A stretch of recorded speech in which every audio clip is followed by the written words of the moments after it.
Hi నమస్తే. అభిమానులు ఎన్ని మిలియన్ వ్యూస్ వచ్చాయని ఎంత గర్వంగా చెప్పుకున్నా మహర్షి టీజర్ లో రొటీన్ కమర్షియల్ అంశాలు ఎక్కువ హైలైట్ అయ్యే మాట మాత్రం వాస్తవం.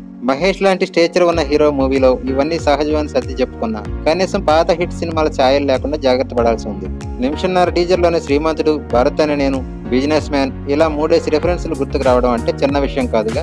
అందుకే సోషల్ మీడియాలో దీని గురించి మిక్స్డ్ రెస్పాన్స్ వచ్చింది. ఉగాది పండుగ రోజు వదలాలన్న ఆత్రంలో ఏవో కొన్ని షార్ట్స్ తీసుకుని మిక్స్ చేసి ఇచ్చారనే కామెంట్స్ కూడా వచ్చాయి.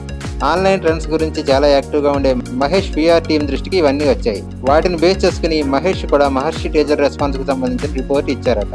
ఇప్పుడు ట్రైలర్ విషయంలో ఎలాంటి కామెంట్స్ కి అవకాశం లేకుండా జాగ్రత్త వహించాలని, కంటెంట్ ఉన్నప్పుడు కథ లీక్ అవుతుందన్న భయం ఎందుకని వంశీ పైడిపల్లతో అన్నట్టుగా ఇన్సైడ్ టాక్. హిందీ సినిమాలు ఎన్ని వందల కోట్లు ఖర్చు పెట్టి తీసినా తమ కథను అరటిపండు వలిచినట్టు ట్రైలర్ లో చూపిస్తారని, మరీ అలా కాకపోయినా మహర్షి రెగ్యులర్ మూవీ అనే ఫీలింగ్ కలగకుండా అందులో ఫీల్ కనెక్ట్ అయ్యేలా కట్ చేయమని సలహా ఇచ్చారట Mahesh.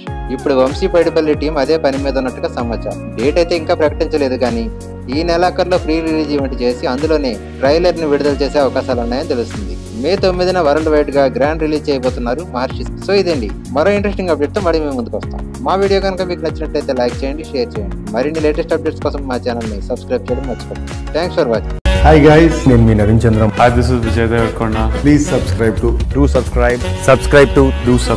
please do subscribe. People do come and subscribe. Please do subscribe. please subscribe. Please subscribe.